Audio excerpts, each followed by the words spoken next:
Okay, so everyone, welcome to this session on borderlines and boundaries. And my name is Trude Klevan, and I'll be sharing this session. Okay. And so it's my pleasure to welcome the first presenter from Africa to Europe to Asia in one childhood, unraveling complex narratives through autoethnography. So welcome, and the floor is yours. Thank you. Yeah, Thanks and you have to use this. So, hello everyone. Welcome to my presentation.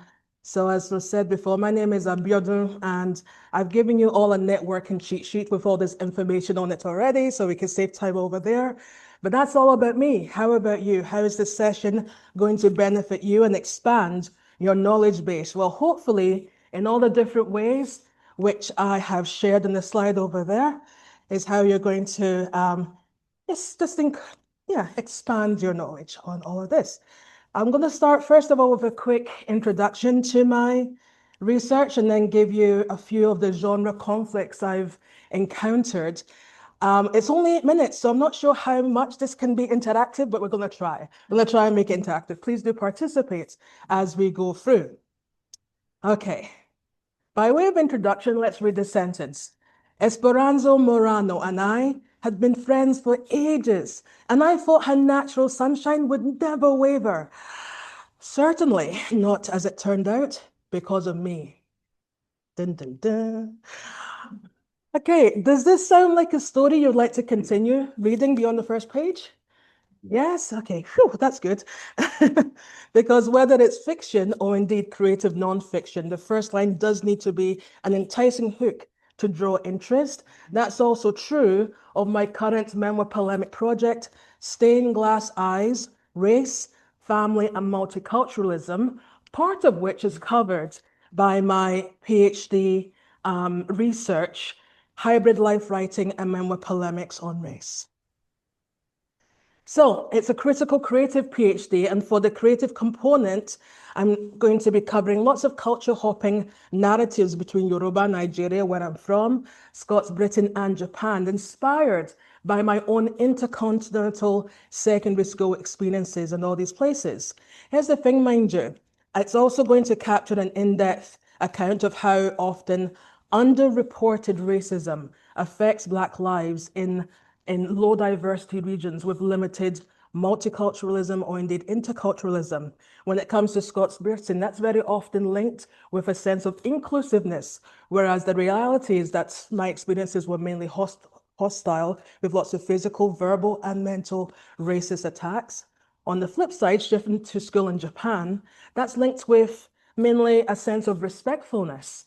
And indeed, it was very welcoming to me as an ethnic minority, but there were also hidden hostilities there too.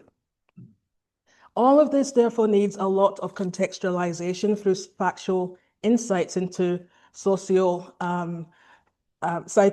concepts, including anthropology, linguistics, definitely, to give essential context to my work, and also adds an interdisciplinary element to the project too.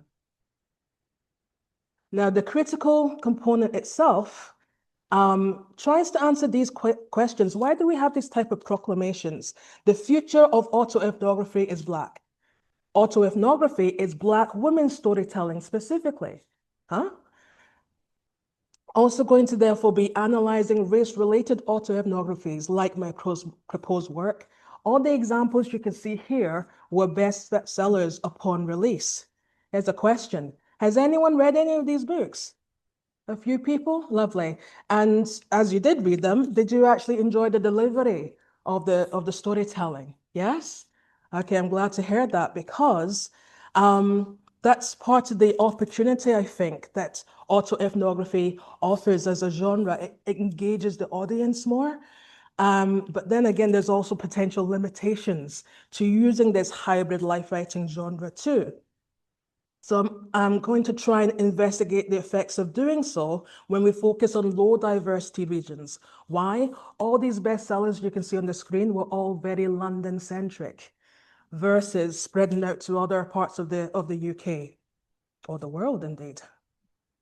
Now, what are the perceived conflicts of this particular genre selection?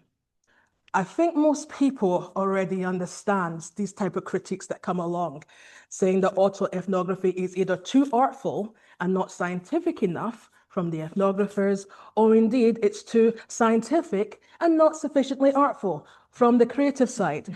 Damned if you do and damned if you don't. Isn't that fun? Okay. For that reason, as autoethnographers, we do need to be selective and make sure we get genre appropriate feedback versus blindly taking everything on board.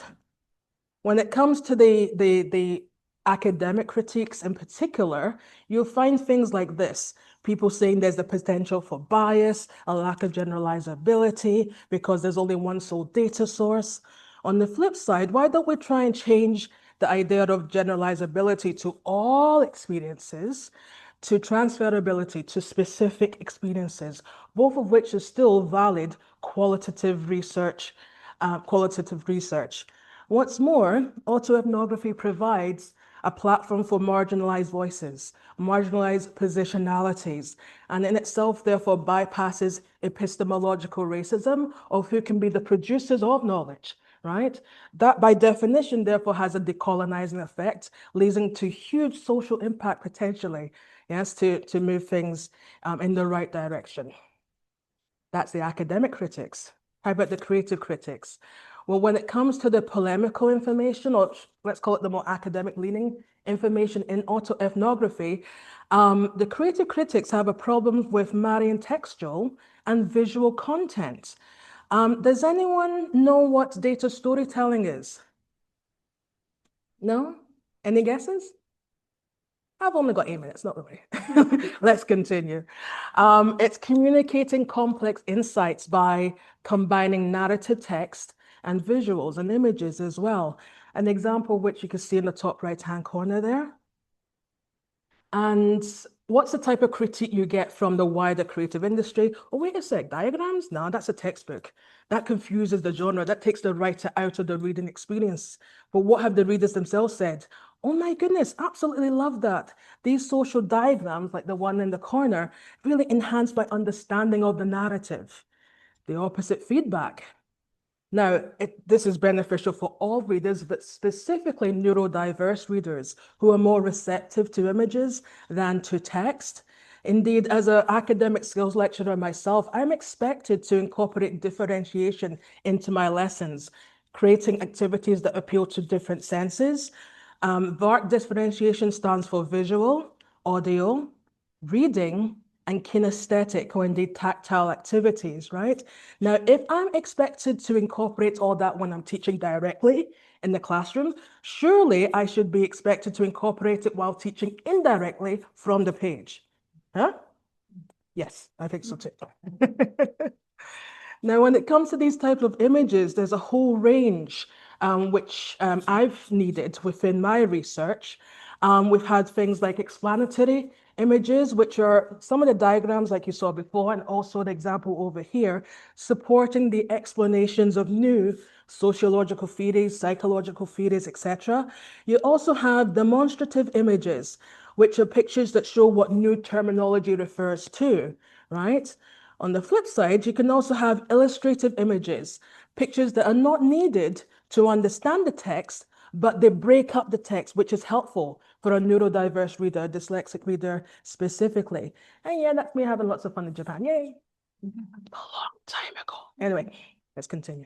There are actually quite a few creative writers who already champion data storytelling images within their narratives, some of which have won Pulitzer Prizes. So it is a very helpful method to incorporate. Here's the thing, mind you, there's a delicate balancing act, as these two academics point out, Sobandi and Hill state, including photographs in their book, Black Out Here, about Black lives in Scotland, archiving and visual culture. We consistently considered the capacity for certain images to feed into the othering specularization of Black people and potentially result in them facing harm. So yes, there might be a neurological advantage to including the images, but there could also be a sociological disadvantage to doing so. It's a very interesting tightrope to walk. Point being, there's a perpetual disparity, perpetual contrast between what the establishment and the creative industry say is confounding about this image inclusion, as well as what the wider readership say is actually engaging. Yes? Who to listen to? I know exactly who I'm going to listen to. The readers. Yes? So yeah, there's always this perpetual disparity of what's engaging, what's confounding. But through such race-related autoethnographic narratives, I think there can be more understanding of lived experiences of systemic racism, institutional racism, structural racism in low diversity regions beyond London. And that will hopefully be demonstrated by my emergent thesis, also known as memoir polemic. As a consequence, my project also explores the opportunities and limits of this particular genre. Autoethnography, also called memoir polemic, and the effectiveness of hybrid life writing in general, incorporating poetry, incorporating visuals for race-related content when hopping from Africa to Europe to Asia in one childhood. Oh, that's complex.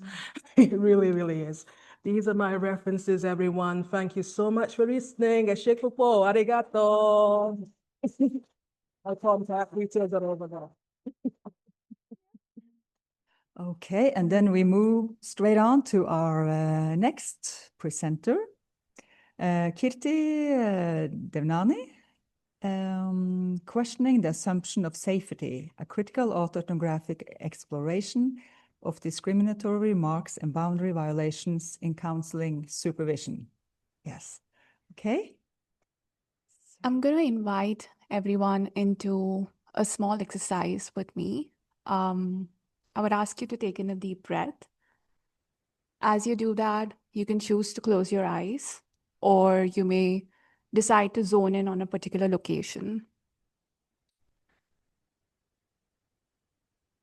I want you to think about your first initial meeting with a supervisor or a mentor. Could be a clinical supervisor, a counseling supervisor, a dissertation supervisor.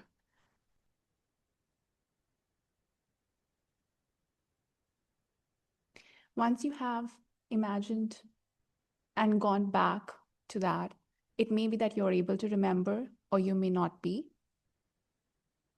I want you to try and recollect, how did you feel in your body in that meeting? How did you know that this was the person you wanted to work with? Or this was the person you chose to decline?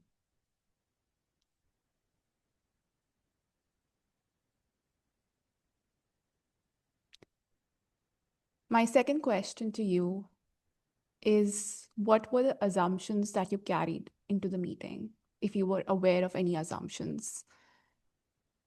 What is supervision supposed to be? What is mentoring supposed to be? How does it feel like? What can I expect in that first meeting?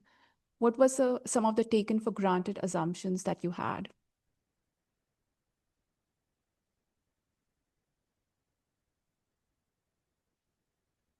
I now gently invite you back into this space with me. Whenever you're ready, you may choose to open your eyes. In counseling training, supervision is expected to support reflective practice, ethical decision-making, professional development, and emotional containment, while also socializing trainees into the profession. My paper begins from the place where that expectation collapsed. It asks what happens when trust is assumed for you before you have had the chance to know whether it is earned. It asks what happens when the institution has already arranged your confidence by placing a name on a list, by conferring a status, by signaling that the person in front of you has been vetted, approved, and deemed safe. And it asks what happens when in the meeting itself, the body begins to register something the mind cannot yet fully hold. I have titled the encounter as the Grahan, a Sanskrit word which means eclipse. The moment when something moves between you and the light you came looking for, blotting it out entirely. And like an eclipse, its damage is not always felt at the time it happens.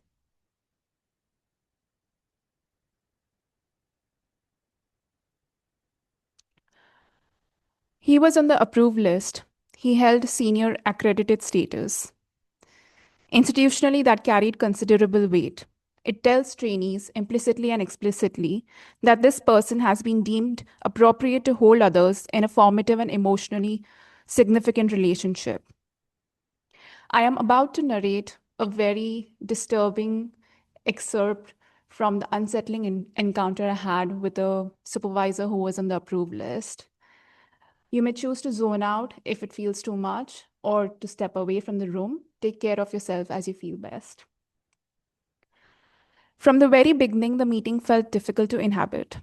A pattern established itself almost immediately. Each time I moved to ease the encounter, to smooth the friction or offer an accommodation, the space became less navigable rather than more. I offered a simple pronunciation of my name, which he asked me to repeat 7 or 8 times. Yet he never really made the effort to pronounce it himself. At one point, I offered the British pronunciation as a practical option, and he responded as though I were making the exchange unnecessarily awkward, when in truth, I was trying to make the encounter easier for both of us.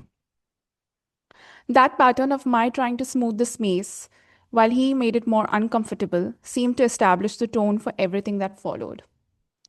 In a consistently condescending tone, he commented on my having lots of hair when I pinned it up, and mockingly questioned my intention to take notes the moment I opened my notebook. When I asked specific questions, I was told I was not asking specific enough questions. When I spoke about my background, he interrupted to remark with contempt that he held fewer qualifications than I did. At one point, he also came and stood next to me to show me a photo on a tiny camera, which meant I had to lean into to see it properly, and he was in my personal space. He told me he was envious of women having a womb. He asked whether I was in a relationship. Yes. And when I said I was searching for a partner, wait for it, he said I must have to go through many phony men who are trying to get me into bed. And no, come back to that. What is one supposed to respond to that? He remarked that I was from an oil-rich country with skyscrapers when we were negotiating fees. That was already listed on his website. When I finally felt that I had enough and I challenged him, he simply dismissed it as his own prejudice. Lastly, he did not let me leave when the time was up. I no longer felt as though I had been in a supervisory encounter at all, but in a room where the frame had been repeatedly breached, broken, and assaulted. The boundary of the room, the boundary of my body, and the boundary of the professional relationship all began to feel less secure. There is a particular kind of silence that follows an experience like that. It is not an empty silence. It is crowded. It is full of shock, bodily confusion, and the effort to keep functioning while something inside has begun to fracture. I left the room unable to fully think what had happened. I knew something was wrong, but I could not yet give it language. What I experienced was a bodily wrongness, an unease that did not resolve when I got home, or the next day, or even in the weeks that followed. It stayed in my body, in my chest, in my stomach, and in my nerves. It made me replay the encounter, question myself, and search for explanations that would make the experience feel less dangerous than it was. I invite you to go back to the experience that you had imagined. How did you feel when you left that meeting? What does safety look like in a supervisory relationship that is supposed to hold us, guide us, where we can share our unfiltered thoughts in relations to client work? How did you feel? On that note, I thank you for listening. Thank you very much for sharing and for taking us into some really important embodied knowledge and experiences. Thank you. Okay. You know, it's always hard to kind of move on to the next when you are kind of, yeah, but we'll move on. And Our two next presenters are online, and the first one is Paula Franciulli, Leaving Home to Find Oneself, an autoethnographical account of migration work and affection. Are you out there? I will share a narrative from a moment of my life when I was 27 years old, and I have made an existential choice that today, at 51, I consider the turning point to my current profession as a clinical psychologist, university teacher, and doing my PhD using autoethnographical stories. The choice was leaving Brazil and moving to another country. It's important to remark, I wasn't fleeing a war. I wasn't fleeing hunger. I was running away, actually, from my stagnation, a predictable life. I was fleeing a version of myself that was dissatisfied with life. With that one, I had designed, in terms of professional choice, already building a career in human resources field 8 years after graduating in psychology. Besides that, there was a teenager dream to visit Italy, the land of my grandparents. And who knows, to be there in the beautiful Rome, south of Italy, a dream. But it wasn't a possibility for me. I thought it would be too crazy to go straight there and spend all my savings and then return back to Brazil. My plan then was to stay away from Brazil for a long, long time. With no return time, I had little money, though, just for 3 months. So I have made a more rational choice, putting away the Italian dream. I should go then to an English-speaking country to definitely learn English, somewhere in Europe, and work, save a bit more money, and then be backpacking. Italy would be the first prize for me, the first country to visit, for sure. But hold on, Paula. Well, trying to describe what was going on in my inner self at that time, I can say it was a strong desire to prove that I could, and I would, start from scratch, from zero. I was young, I know, but at the age of 27, I already had a forthcoming career plan in Brazil. Even though I had just been laid off from work at that time, I was quite confident that it was going to be easy to find another job sooner or later. As I said, that moment was too predictable. Boring, I would say. To begin, I had to shed my old skin. Emigrate and immigrate. Two complex process of living and arriving. It's about the surgical act of cutting ties with everything you have before, everything that brings security in a certain way, cutting the umbilical cord with your nation, your home. The money I have got for this adventure came from my working time funds, selling a car, a bike, and a few personal goods I had here. Every object I sold, in order to have euros for my plan, was a piece of my past. I was actually giving it away. It was dismantling for my own biography, past experiences, to shed my old skin in order to get there, to make myself anew. And the money was short. In case I had no job in Dublin, the money would run out, and so the dream would be over too. This was in 2003. No smartphone, no Google Maps, no WhatsApp, no translation apps. I had to trust the unknown, to trust myself and the resources I had by that time. I didn't know exactly how long I would stay away from Brazil, nor exactly where I would live besides Dublin. Well, uncertainty is very different from predictable. Ireland was the gateway. But in truth, Ireland became a bridge, a springboard.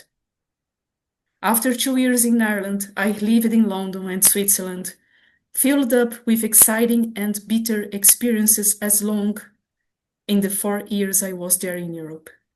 Frustration, solitude are part of the richness of life too. But the most profound region I explored wasn't any of those geographic places.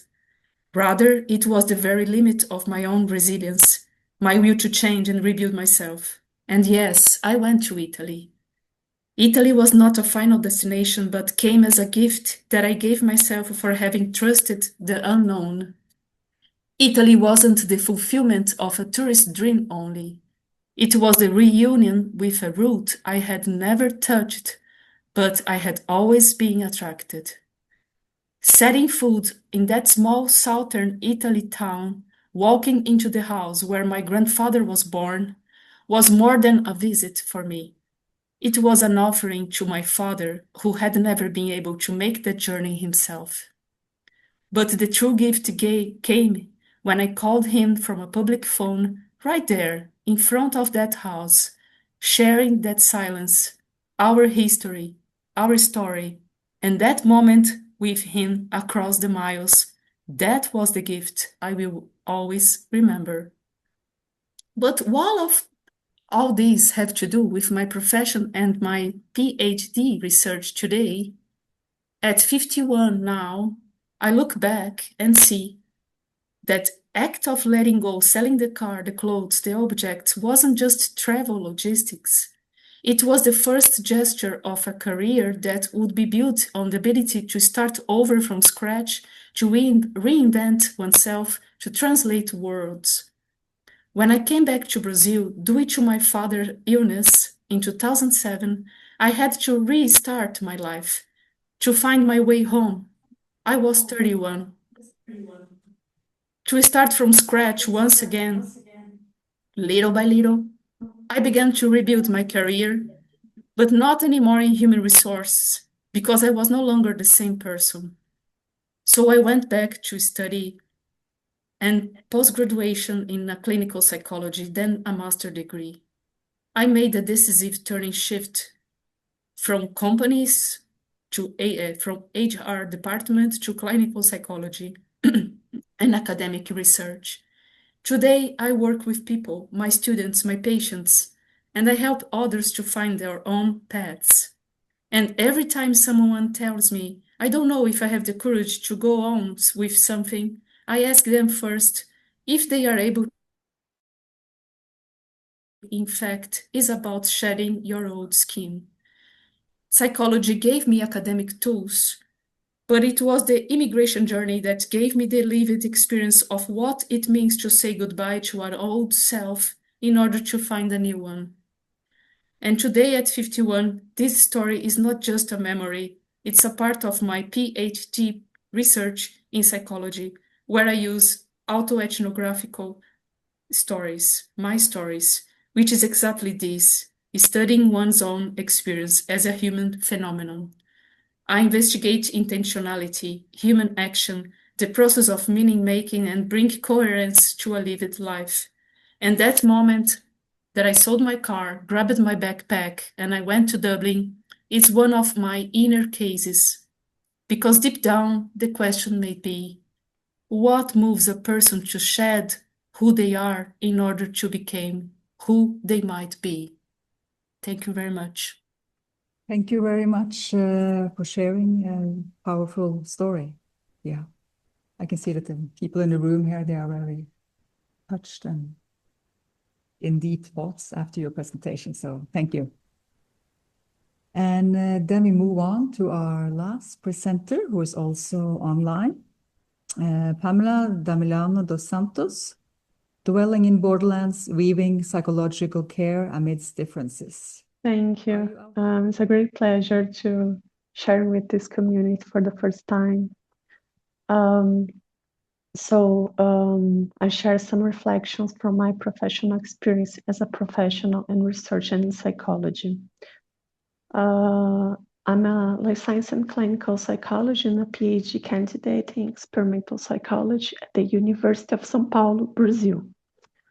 And during all my clinical training in psychology, I was concerned about the socio-cultural diversity among the Brazilian population, seeking to offer psychological care attuned to cultural diversity and personal singularity.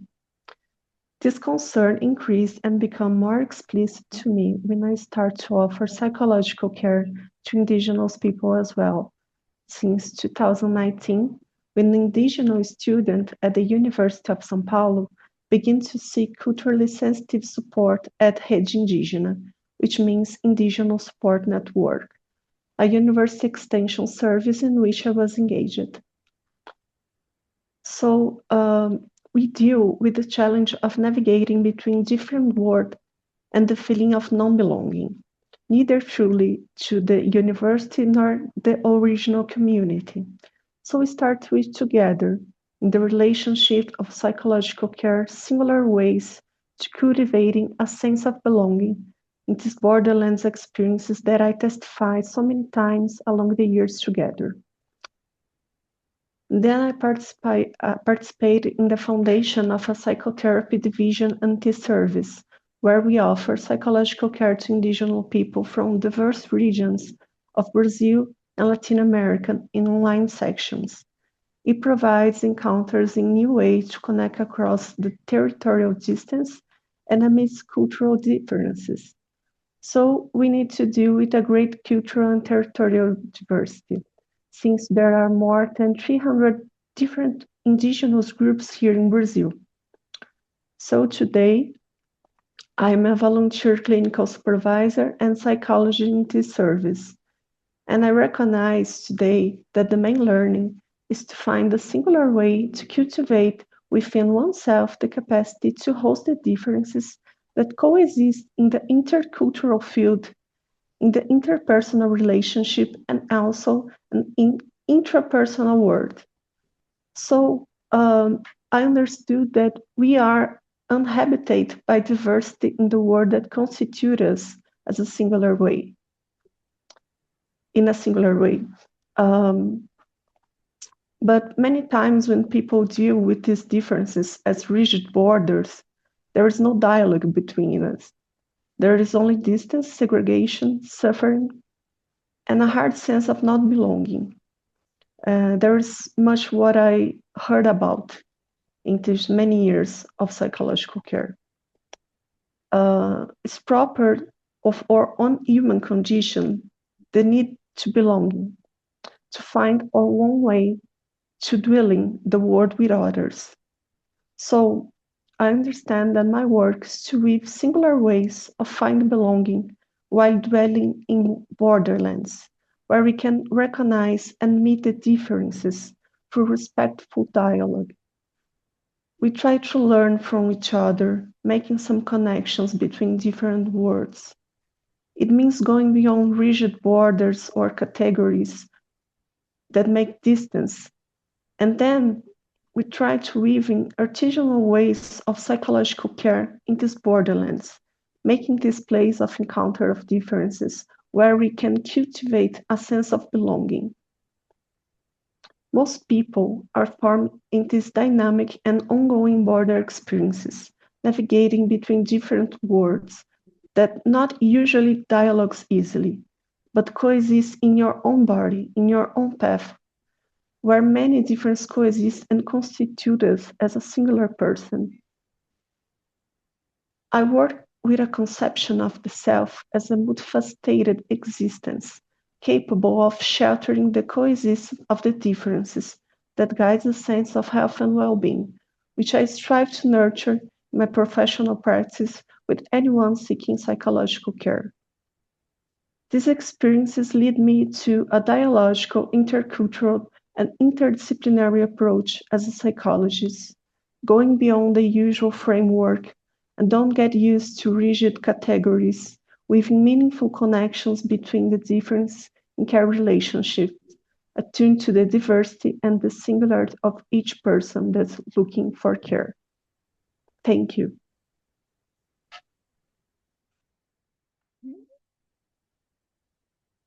At least you can see some of the people in the room, yeah? Okay, anybody? Yeah?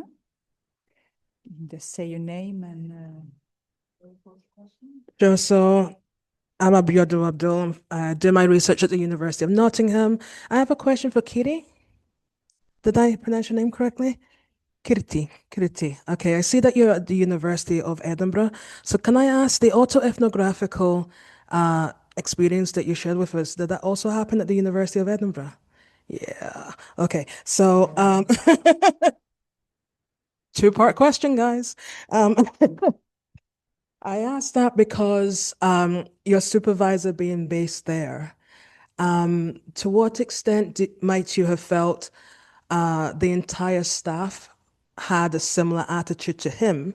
And if so, would it have been worth reporting his behavior if everyone else basically has the same type of behavior? So after I had the experience, I had raised it with the clinical team. He still remains on the list, unfortunately, because there's no policy in place, which they've discovered after my experience. And they're essentially waiting for me to file a formal complaint, which I will be doing after I finish my thesis. So it would only be after that that possibly some action would be taken of, and looking at policies that need to be in place to support students when they go through such experiences and how we support them in that. Did I answer your question? Okay.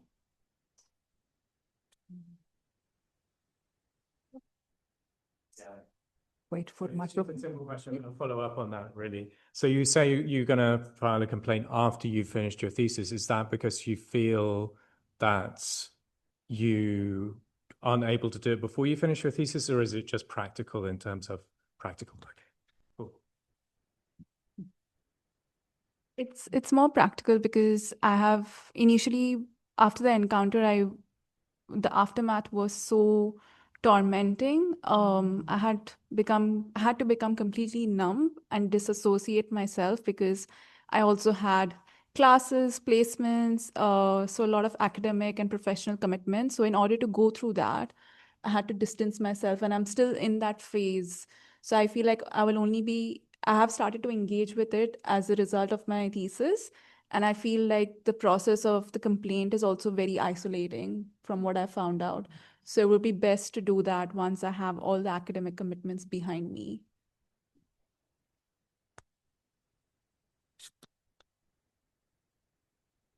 Anybody? Yeah. Hello, it's for Kirti as well. Actually, I just wanted to thank you for sharing the story. It's nice to see you again because we met at another conference. I was really struck just by your phrasing of the crowded silence, and I wanted to just congratulate you on that as a thought and a concept. But also, I wondered if you felt able to speak at all to that, how that idea came to you, or what led you to that particular choice of image.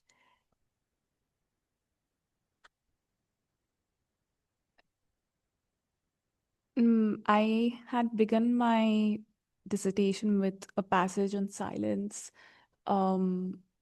because silence, it may feel like it's nothing or there is absence of words, but I find that in the body, you become aware of so much, like the heart is beating fast, your gut is telling you that something is wrong, you need to run out of here, your body is screaming. So there's so much going on in that silence that a person on the outside only through body language may be able to discern what's happening, but it is the person themselves that know what is happening in that silence.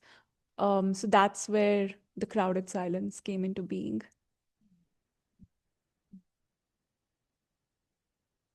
I think that's a very powerful expression, crowded silence. It's like, I think we can all kind of have a sense of what that is like. Yeah.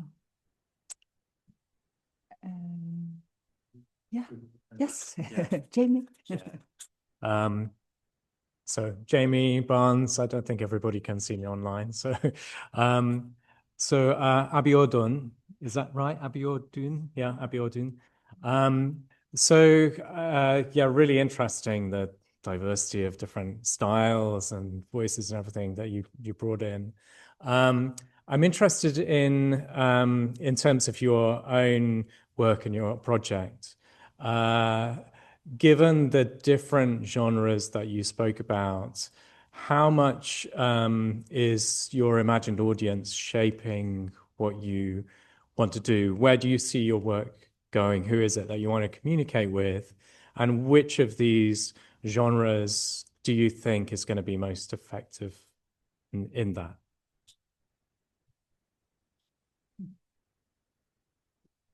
Thank you for that question.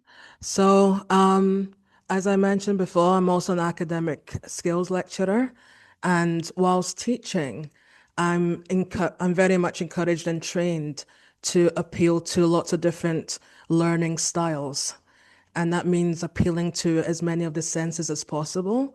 So people are receiving information audibly, visually, textually. So my desired readership would be as many people as possible, right? So that means appealing to as many learning styles as possible. And that's a huge reason why I want to include the visuals, or I'm including the visuals within my research, so people can see, as well as read, as well as just to stimulate as many parts of the brain as possible to get the correct message, because it's a very complex story. At times, within one sentence, I'm comparing three cultures, right? So to help them along with that, yes. That's why it does need to be hybrid. And when it comes to a specific target readership, I think my research is motivated by the very first sentence that you saw I shared in the presentation about Esperanza Moreno, and me thinking her natural sunshine would never waver, not as it turned out because of me. And why did it waver? Because I didn't tell her and her young family about the type of racism that exists in Scotland before she moved her family up there. And then a generation later, the type of racism that my family experienced, her family experienced, right? Because of the silence, right? That can happen. So my research, the motivation for my PhD for that is for that not to happen again, and to tell as many families as possible with school-aged children what it's like, right? And in doing so, they might still choose to move there if they get a job offer or whatever, but at least they're making an informed decision versus me keeping silent. Yes? So I think school communities and parents with young children or school-aged children is who I want the book to reach. You need a microphone, Jason? So just to follow that then, the audience is very much a non-academic audience. So therefore, you're not in a way limited by the styles and genres of academic writing. You could perhaps go in the more creative direction that you spoke about. Yeah. Okay. That's nice. Yeah. I am definitely using analytical autoethnography and critical autoethnography, which are more academic leaning, but there is a lot of poetic autoethnography as well. Visual autoethnography also comes under more creative leaning. All of autoethnography is a balance between academic and creative, but some skew more towards the other. Different sections skew more towards one than the other, I would say, to create that kind of encapsulament of as many people as possible. Thank you. Thank you. You have a question here? Hi, it's for you, Abíọ, as well, please. I'm just thinking about what you were just describing then, that elaborated more on that first opening sentence about sort of having not spoken up, that silence, and then having other people that have followed a similar path and then experienced, racism in those environments, and thinking, I know we talked a little bit earlier about the sort of things that I'm interested in around identity and belonging in these spaces. I'm just wondering if any of your work or writing looks at the aspect of how when people find themselves then in these spaces and maybe are experiencing that racism, how are they then looking to maybe kind of reconcile their own identity in those areas, or how do you then foster a sense of belonging when you find yourself in Scotland experiencing those sorts of things? Is there any of your work that leans towards, well, we're here now and how do I make this my space? Does that make sense?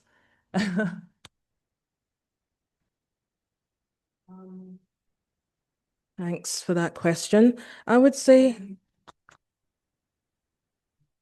pulling on my own experience, I went to what was probably the only multicultural primary school in Glasgow. And because I was a child, I didn't realize that was not the norm. Whatever is introduced to you as a child, that's your entire world, that's all you know. I went to secondary school and got a rude awakening. I got a much more valid representation of a mono-racial, hostile ethnic majority. And because I already had a very strong foundation in my multicultural primary school, which celebrated my identity, I celebrated my Yoruba Nigerian identity. Yes, my best friends were from Hong Kong and Malaysia. Yes, and I didn't have to compromise my Yoruba-ness to be best friends with them, or indeed to celebrate their festivals and religions, etc., or indeed mine. So to suddenly get this massive wave of racism in your face all the time was just me thinking, these people are crazy. Don't they know that you can celebrate all humanity and that's okay? That's a beautiful thing. So, you know, what's going on there? That's very, very odd and strange. And that's why I never kowtowed whatsoever to their white supremacist, racist beliefs that I was inferior to them. Nah, mate. I knew I was better than them because I obviously knew what they were doing was immoral. So I sought out a different type of humanity. I found out about the scholarships the Japanese embassy in London were offering to school students to complete school in Japan. So at the age of 15, I wrote the application essay. At the age of 16, I was shortlisted and had the interviews at the Japanese embassy in London and was selected. So at the age of 17, they flew me over to Tokyo. And for the next 2 years, I completed secondary school in Japan, all throughout never once compromising my Yoruba identity. In fact, it was because I had that foundation, very strong foundation of started school in Yoruba, Nigeria, that I knew better than what these crazy people over here were doing. When I say crazy people, I mean racists, okay? So I'm very lucky. I recognize I'm very lucky that initially I had an ethnic majority experience back home in Yoruba, Nigeria, before coming and suddenly being in an ethnic minority experience in a hostile ethnic majority. And I do make that distinction because I was also an ethnic minority in Japan, but that was a welcoming ethnic majority to me. To other people, not so much, but to me they were, right? So yeah, I think it's very important to have a very solid foundation and grounding. And my situation, luckily, was that my parents gave that to me because I started school at home in Nigeria. Africa, Europe, Asia. Oh, it's a lot. Thank you. Thank you.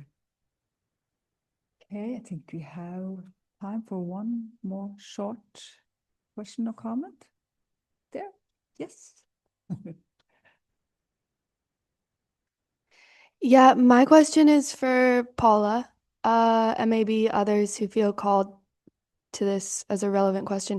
So I am from a very small town, a very rural part of the United States, and so I was very sheltered growing up, I think, and didn't have exposure to diversity in a small town until I made the decision to leave. And I think the decision to leave, as you spoke to, Paula, is either one of bravery or one of privilege, or perhaps often both of those things. And in leaving a small, sheltered hometown, you do experience more connections, but then that connection can often become a form of disconnection when you go back to your home, where the majority of people have not had the resources to leave or the courage. So if you want to speak to that as a traveler, thank you. Thank you. Thank you for your question. And well, actually, I come from a very big city here in Brazil. It's São Paulo. It's a very cosmopolitan city, very aggressive and very, very tough town. And actually, I was thinking about privilege and also about courage, because sometimes there are both. Sometimes some people have to do much more effort to get out when they want to move. I mean, when I was at that age, most of my friends, they had the experience of living abroad, because it's a kind of middle class tradition here in São Paulo. When you are a teenager and you are sent to speaking English countries in order to have an internship. And for me, that was always something that challenged me, because I had some financial difficulties in my family, but I was growing up in a middle class community. So I had this dream always coming back and wishing to do these things. And so finally, when I had a profession later on in my life, I still was having this dream to be abroad. And in my environment, it was something that it was missing. So as finally I had the chance to do it, it was connected with at same way to find my roots, to visit some foreign countries, to have this experience of being abroad, to learn a language, and so I think it was quite both things. But it was not completely a privilege, I think. But if I think now, going back, for example, I was telling you in my narrative that I wasn't fleeing hunger, I wasn't fleeing a war, so I was not escaping from any kind of revolution or war or so on. But it was a more existential escaping. And so it's also, I think now it's a kind of privilege, it's a liberal existential escape. But I still find the space to share here with you, but it's just one part of my biographical journey. I don't know if I answered. Thank you very much, Paula. So thank you to all the presentations. Really great. And I think they touch on very important aspects of connections and disconnections and boundaries and opening up, and how all these things are kind of entangled. So thank you very much. And one final round of applause for the presenters.